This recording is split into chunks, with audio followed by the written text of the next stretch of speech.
this glute hamstring developer, or the GHD. These are pretty rare-ish. We used to see these back in the day, but not as often now, because we have things that are a little bit more advanced. This is by Tuff.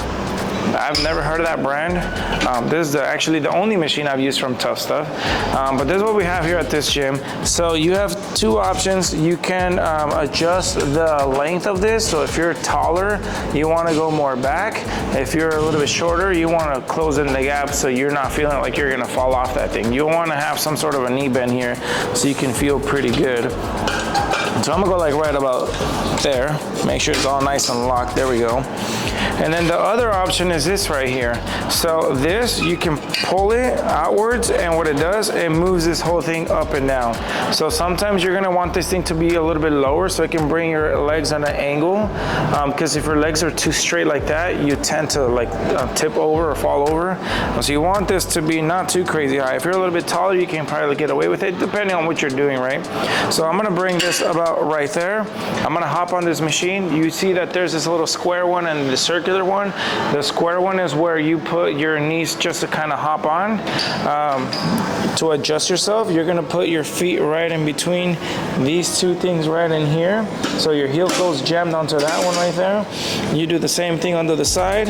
You're gonna put your knees below the pad. Your quads are gonna go right in between here and there. Hold on to here to make sure you can get a nice position. And once you're ready to go, gently go all the way to the bottom. The bottom is your starting position, and so what you can do in here is you can do back extensions. So working your lower back here, strengthen that right there, just how you would do with the reverse hyper, which is that over there. We already have a video of that, so you can check that out too. You can also work more on your glutes a little bit, not as quite as good as the Romanian chair, which is that thing right there, right in front of you guys. That works the glutes a little bit nicer, but if you're trying to do that over here, you just crunch in your spine, so keep it flexed, and then from there you're gonna push through the butt here. You're pushing through the glutes, okay?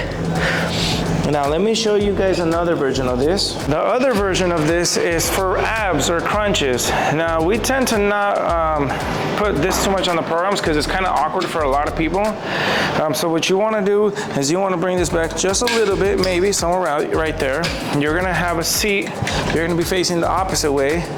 And what I would do for this one, I would drop it down a little bit more as well. So that way you get a little bit of knee bend, and this feels a lot more secure. If this thing is too high and your legs are too straight, what tends to happen, it feels super awkward and it feels like you're gonna fall in backwards. Once you're ready, hold on to this, adjust yourself so your hips are right on this square one, and you just go nice and easy on the way back, and then crunch from there. It does feel super scary on this one just because it doesn't feel as stable. And just go from there. You can go further out if you don't have any spine issues, but it does get a little chaotic. So just be careful of how you do this one right in here. But if it's the only thing that's available and you're trying to get some quick abs on here, give that a try. It is a little bit more advanced, so be a little careful with that one. That's the glute hamstring developer. We'll see you guys in the next one.